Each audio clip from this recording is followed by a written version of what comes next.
Hi, it's Jess here from Nigezza Creates. Thank you for joining me today. So I've got here what looks like a really old box, but it's not. I've used it with a brand new piece of cardstock. It's a Dash of Dave box. I'll link down below to Dave's video. Tracy Fox has been making them and sharing them, and so everybody's making them, so I thought I'd make them. So I've got some aged paper clips here. I'm always wondering where they are, so perfect. Made a little box and with paper clips, and I did this label as if it was reuse, so whatever was in the box originally has been used up, and so it's a nice box. So rather than chuck it away, then I've just written paper clips on top to make it look like, and I sort of rubbed out all the stamping behind as if I'd done that. So yeah, like that, managed to get something caught in there.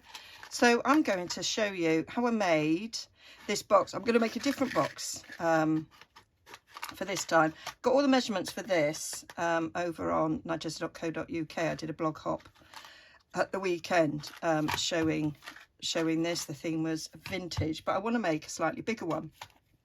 So yeah, that's what I'm going to do.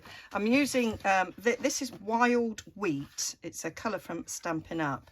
Their new in colours are all very vintage. If I just show you, I've got a pack of twine just here, and you can see all the colours are all quite vintage. I really like that one. I was going to make one in that, but I thought I've got Wild Wheat on my desk, let's just use Wild Wheat. And this little label on the top is this die here, which I love. I love the shape of it, and it's from Natural Prints dies. There's all sorts of other things there, and there's a stamp set to go with it, but I really like that. And what I fancied was making that an aperture and putting in some window sheet, so rather than have a label on it, I can actually see what's in it. I thought that would be a cool idea. I've got some tins that have got acetate in the top, and they're great because then you can see at a glance. You open the drawer, oh yeah, that's what it is. So I've resized this, so if you're interested, there's my little notes, Dash of Dave box, call it by its real name. So I wanted the box, this one, to be 1 inch by 2 inch by 1.5 inch. So you have to, so this is 2 by 1.5, so you have to add 1 inch each side. Bessie Tracy did it, and only Anne did 1 inch. So she was making a 3 by 3 box, ended up as 2 by 2. So I did a little diagram of the top of the box, 2 by 1.5. So I reminded myself I had to add 2 inches, 1 for each side to that, and 2 inches, 1 to each side for that. So we ended up with 4 inches by 3.5. Now Dave had a clever scoring board where you score the top at one side and the bottom at the other, and so they fit. Tracy did a video to show how you could make it without that, and she drew a line down a school board, so you have these two pieces exactly the same size, and but you just, the second piece, you just move it slightly. But the alternative way of that, which is the way I'm doing, is that the second one is 1/16 of an inch smaller on both sides, and then you just score at 1 inch all the way around. So I'll show you that when I make the next one. So I'm just going to show you the workings out. So my next one, I kind of measured this to see how big I would need it. I've not made a prototype. This is me doing it as we go. So I figured I wanted the top to be 3.25 inch by 2, and again 1 inch deep, because I quite like that. Adding 2 inches to each of these, we want 5.25 by 4. Okay, so gonna get my, so I know that this, oh actually I don't know which, now I've taken a bit off the bottom, I don't know which is which. Actually it's that way, isn't it? So that's why it doesn't really matter. So I know that this is 8.25 wide. That's what our UK A4 is. So if I go 4 inches. So if I do me 5 and a, what am I doing, 5 1/4 that way, because that's the bigger size. There we go. Then I know I can do 4 inches this way, and I get 2 out of that. Okay, now so that's going to be the top. Now the bottom I want to be a 1/16 smaller. So we go to the 4 and we just come back 1 notch, and that's our 1/16 shorter. So this should be 5 1/4, and we just come back 1 notch, and that gives us it just a smidge smaller. So if I line them up, you can see tiny smidge smaller. That will allow the base to be under the top. And then I want, because I'm going to cut this shape out the top, I want to put something on the other side. So I have worked out that if this surface area of the box I want to be 3 1/4 by 2, I'm just going to take a little 1/8 off. So I'm going to make it 3 1/8 by 1 7/8. So we'll have to go that way. 3 1/8 by 1 7/8. And then I can sandwich my acetate. I've got to cut my acetate as well. My window sheet, I haven't got it with me because I haven't been that, I thought it was doing really well, and then I've failed, but hey ho. I'll get it when I stop the camera for die cutting, so we're all right. So now, getting out my scoreboard, I'm going to score both of these at 1 inch. So now we don't have to worry. Tracy moved hers in, but I just thought this was easier. It's the way I've made boxes for years and years and years, and it works. It works a treat. There we go. And then we'll do this one. So they're both scored at 1 inch, but because the bottom is just a tad smaller, they will fit inside each other. And if you look there, you can see that the score lines are just the other side that way, and you can see there that the score lines are just the other side that way. You can see it better there. So they'll fit nicely. They really will. So now, before I do all my scoring and whatnot, I want the top, so I want to make sure I'm taking the bigger one. The bigger one is the top. I want to cut my aperture hole out. Now you can use any shape you've got. If you haven't got a fancy shape like this, I just like it, so that's why I'm using it. But you could use a circle, you could even use a punch. If you've got a punch, you could come in with a punch. Well, you couldn't actually. If you've got a circle die, a rectangle die, whatever, you can do it. But I particularly want to do this shape. So I'm going to cut on the inside, because I'm going to hold it in place with some washi tape, and sometimes it rips, and I don't want spoiling the lid, although we are making it look old, so it wouldn't actually matter too much. So I'm going to run that through my die cutter. I'm going to do the same on this bit. I'm going to run this, do you know, I might even, shall I? No, I was thinking I could do it twice, but I won't. So I'm going to run that, I'm going to put another piece of washi. So I'm going to run that through the die cutter, then I'm going to run that through the die cutter, and then we'll come back. Right, apologies, you've missed a little bit. It stopped recording and I didn't notice until my mirroring software cut out. So you just missed me cutting the window sheet, I think. Found some window sheet. It's on the other side of the room. So this is Stampin' Up! Window sheet, but you can use any sort of acetate. I recycle packaging. So I cut that to the same size as this, which was 3 1/8 by 1 7/8.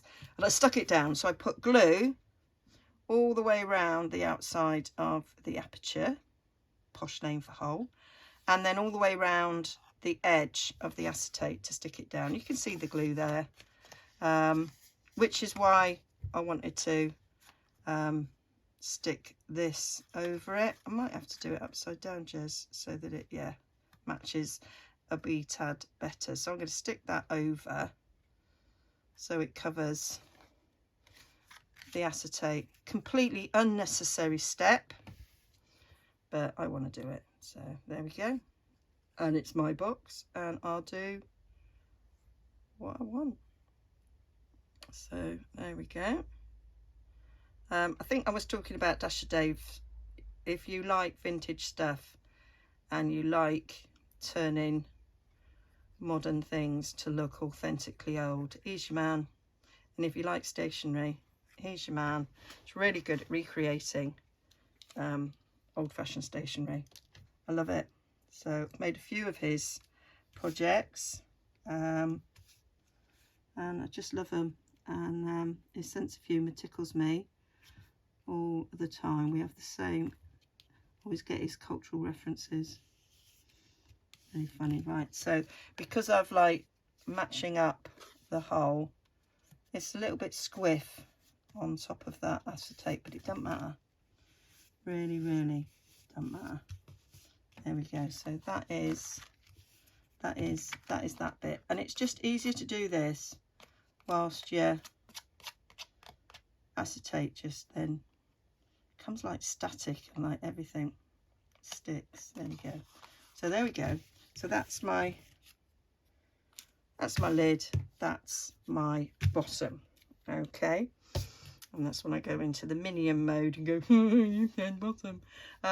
So we're gonna fold and burnish all these scored edges.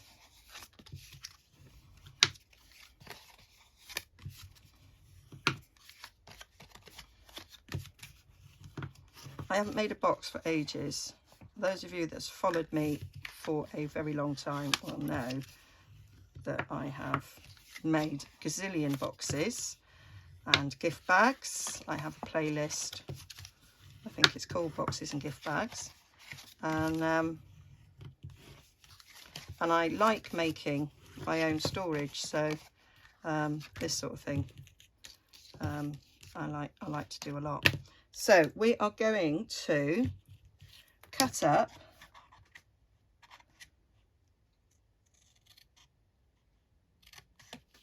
these score lines. I like to turn my card as I do it.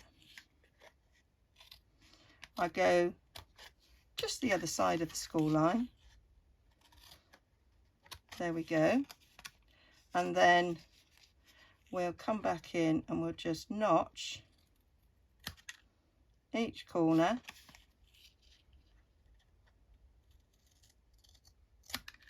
like so. This is just how I do it. I'm weird, I cut that way. So now I turn it over so that we then cut this. You can do this process all at the same time. I'm just one of these. I just find it easier to cut in that direction, so I just turn things. And then you have a kind of pinwheel type. Do you remember pinwheels we used to make as kids? Well, I used to make them anyway. I've messed that tad. Can't remember the last time I made a box. So, well, I can, 2 minutes ago when I made that one. So we end up with that sort of pinwheel effect. And I go round, everybody makes their boxes in different ways. I do it this way so that you've only got one flap stuck to each side. That's what we're eventually going to do. So we've got one flap on each side, because when I first started making boxes, I put 2 flaps on one side. I had 2 flaps on one side and 2 flaps on the other side, which actually makes it slightly thinner than the other side. And I just feel this way you get a better fit. So we'll do that again. We're going, I kind of let my scissors rest on the score line. You can do it so that you do all these cuts at the same time and then turn, but I just like doing it this way because that is how I roll. So I'll cut these all off, and then cut. So you're basically cutting out that score line.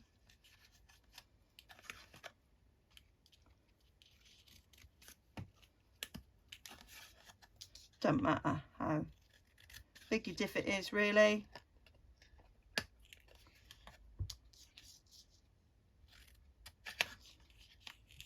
There we go. So that's that one done.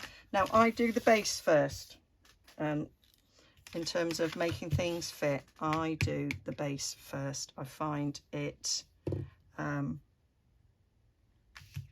it works because you make the top round the base. Now Collard is not very quick drying, so I'm not using Collard. I'm going back to Tombow Mono Glue because that's very quick drying indeed, and I like a nice strong glue when I'm making boxes. So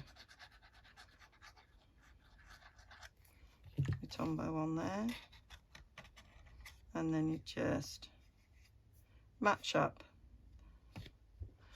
so you're making a nice 90-degree angle, and that should hold. Now when Dave made his, he put little clips on, which I could have done with the Collard and waited. I'm just impatient, and I just find that Tombow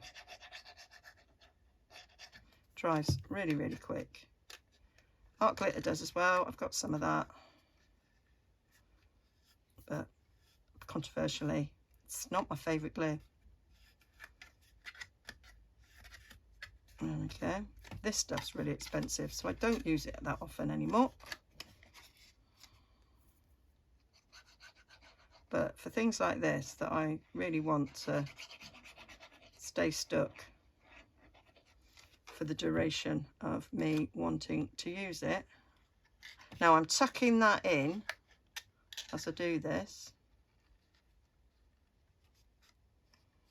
There we go. And then I'm gonna glue on this. Saves you bending, pulling things apart again to get that last one in. There we go. So that's the base of the box done.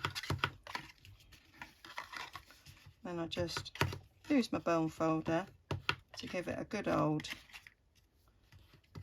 rub down. Now so this top is going on top, and it's the same size top and bottom, so we want some thumb holes like I've put in here. I make them now whilst it's flat, it's easier, so that we can open it. This is a tiny box. I've used a 1/2 inch circle punch. This one's a bit bigger, so I might go an inch. It might take me inch circle punch for this little carte blanche come in. So and the reason why I do it before, because it is actually quite hard to get your punch up. If that was 3/4 of an inch, this is an inch, so it does actually fit. But if it was 3/4 of an inch, it wouldn't have. So do it whilst it's flat. So, and if you want it a bit bigger than what it would let you, it is quite essential. So there we go. And about the same size, just eyeballing, they're about the same. There we go. So this way, when you make it, you'll be able to get it off again. Now, this is my little trick. To ensure you get a snug fit, build the lid around the base, okay? Build the top around the bottom. So, if we do the first one, then you'll see what I mean. So, there we go. Put some glue on that, just like we did before.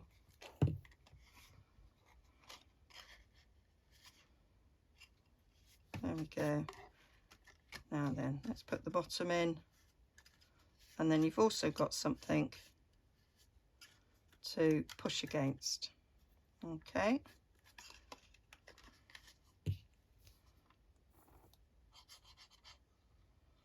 Same way as we did before, stick a bit of glue on and then push it underneath.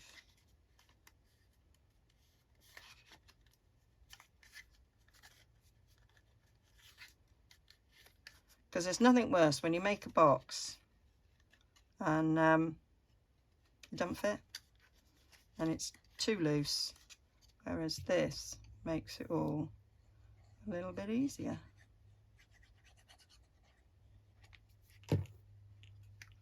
I'll do that one so they can slide in at the same time. So then sliding that under there as we bring that one up, so they'll both be sticking down together.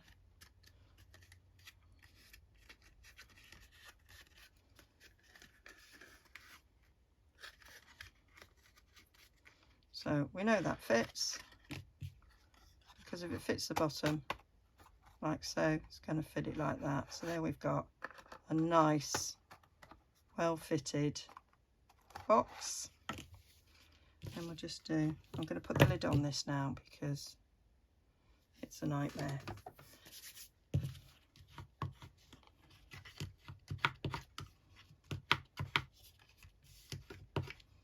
There we go. So that is the box made with the hole, so I can put whatever in there and I can see it. Now the fun begins of making it look proper old, and that's what we want to do now. And I'm going to take an emery board and we are going to go just round the edges of the box to scuff it up a bit. I'm going to put my glasses on for this because I don't want to go through it. I think Dave used some old file folders. I've got loads of old file folders which I could use, but this wild wheat colour I think is a brilliant vintage looking colour, and you just really properly bash up these corners.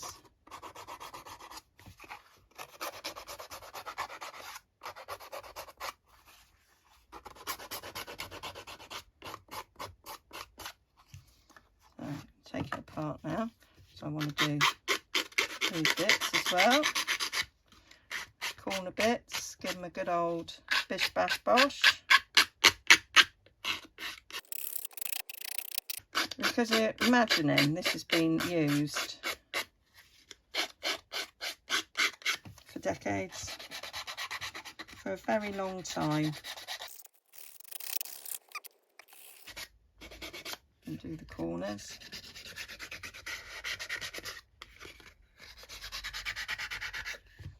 It's lovely. And then we do the same on the bottom.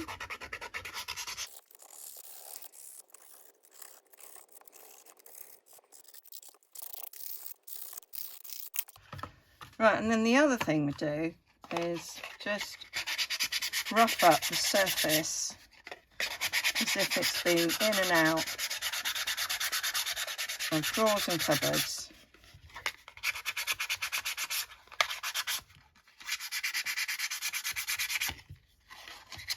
For a long time. The inside won't be quite as, it'll be less faded.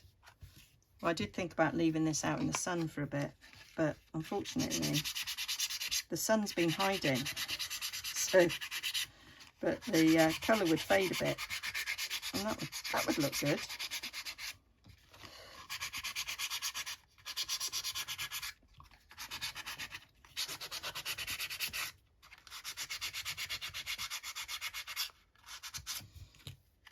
And then we're going to discolour it. I'm going to use crumb cake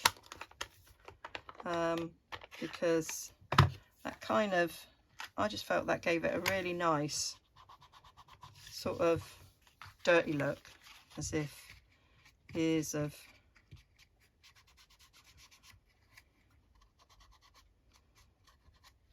use. So that colour is going to go nicely in where we've worn away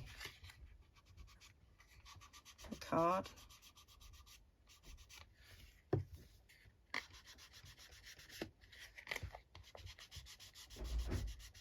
And one thing I meant to do, don't know if anybody spot the rookie mistake, I meant to ink round the edge of this before I stuck it down.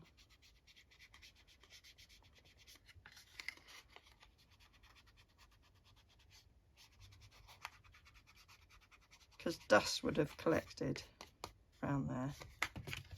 Oh well, that's worked anyway. I've gone down all four sides. So now we'll go around the bottom. And we'll do the same around this one.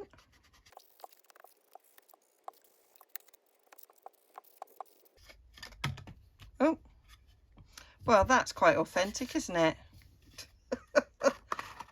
So yeah, and then we'll just do a bit round where the thumb hole is, because years of fingers opening this, it would be a little bit darker around here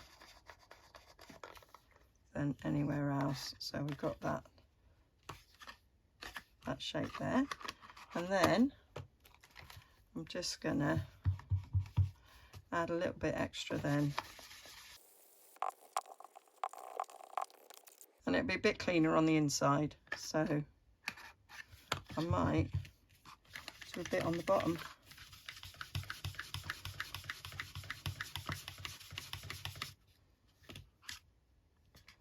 And that is that bit of it done. So, don't know why I closed that up. For the next bit, I want that. So, old box, we used to have like labels around the bottom that you have to break. So that was sort of how they were sealed, labels around the bottom. So I made my own label.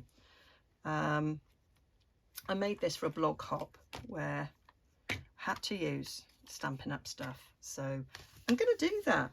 I know a lot of people that watch me have lots of Stampin' Up products. So I am using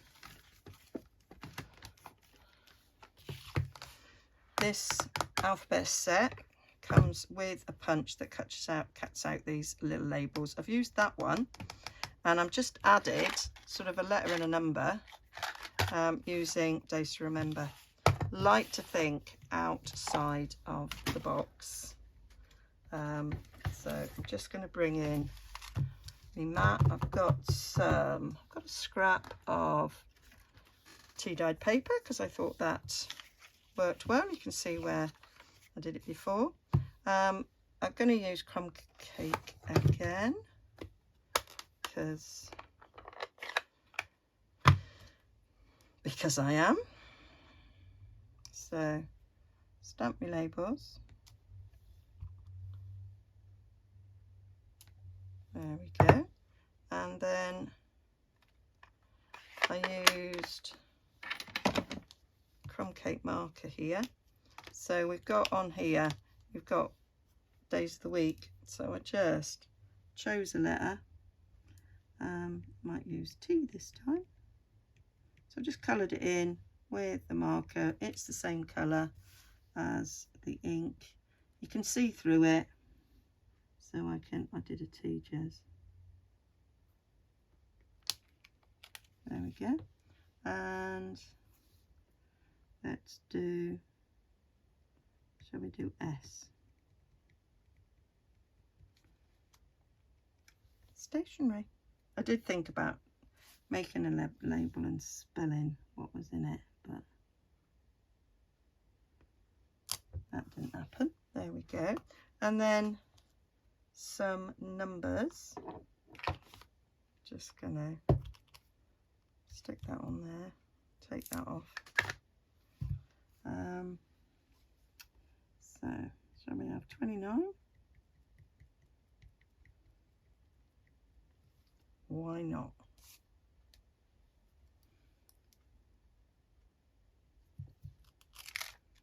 $29. And shall we have, oh, I've got 17 there. Random numbers mean nothing, but it is fictitious bit of stationery. There we go. So that's how I did that bit.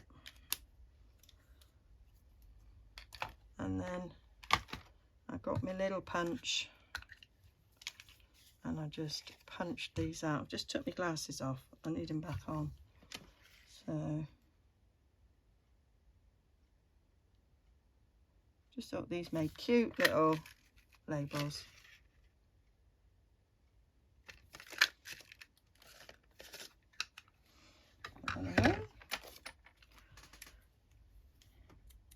Little bit of extra distressing around the edge of that label.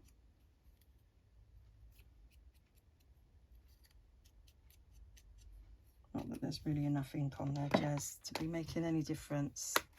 I think I need to re-ink the crumb cake. Give it a good, that's better. There we go.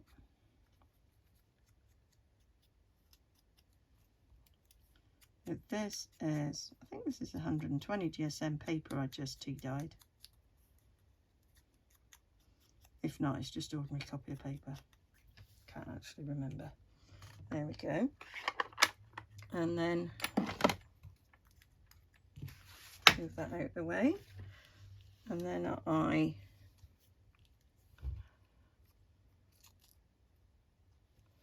glued just lightly on each edge, and then just a bit more at each corner, avoiding the middle.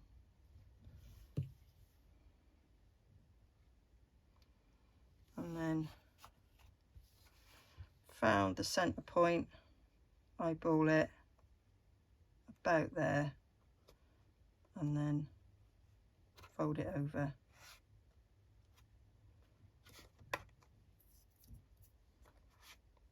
What's that? No idea. So that's that in place. I'll do the other side. Exactly the same. A little bit of glue up either side. And then a bit more on the edges, avoiding the centre. Eyeball for the centre-ish.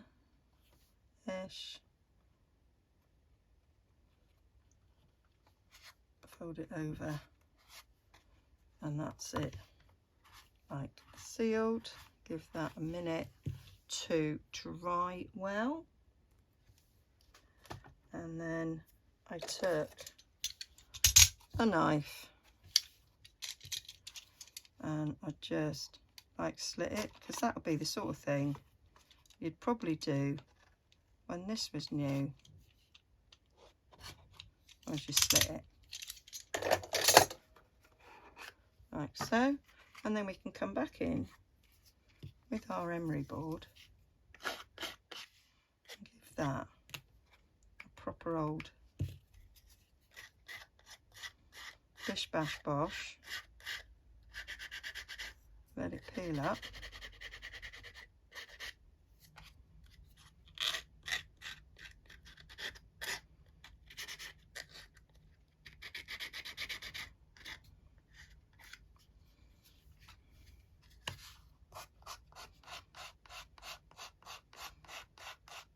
Make it look like it's been ripped for years.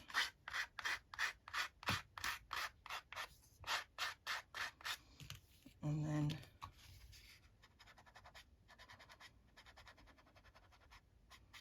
just press it.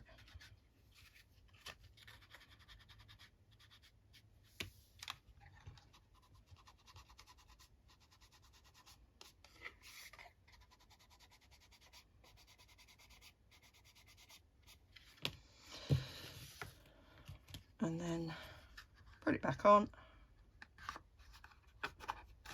and that's our ripped little labels on the bottom. And that's now got a little bit all looking a bit less shiny and new, you can see there, so that's good. And then it's just a matter of putting something in there. I thought I would put my bulb pins in there because I'm always losing them and I never know where they are. I have a massive great jar of them, and they live somewhere else in the craft room. I actually want them close to me. These will go in my little filing cabinet that I've got. They've got little inch, well, they're like 2 inch deep shelves in them, so that perfect. I don't need to add anything more to that, but if I wanted to, I could stick some Tracy labels on it. That would look cool. But yeah, that is my take on Dasher Dave's box. Hope you like that. I'll put all the measurements over on nigezza.co.uk. I'll link down below to that. I'll link to the post that's got those measurements in, and I'll link to Dasher Dave as well, so you can take a look at his video.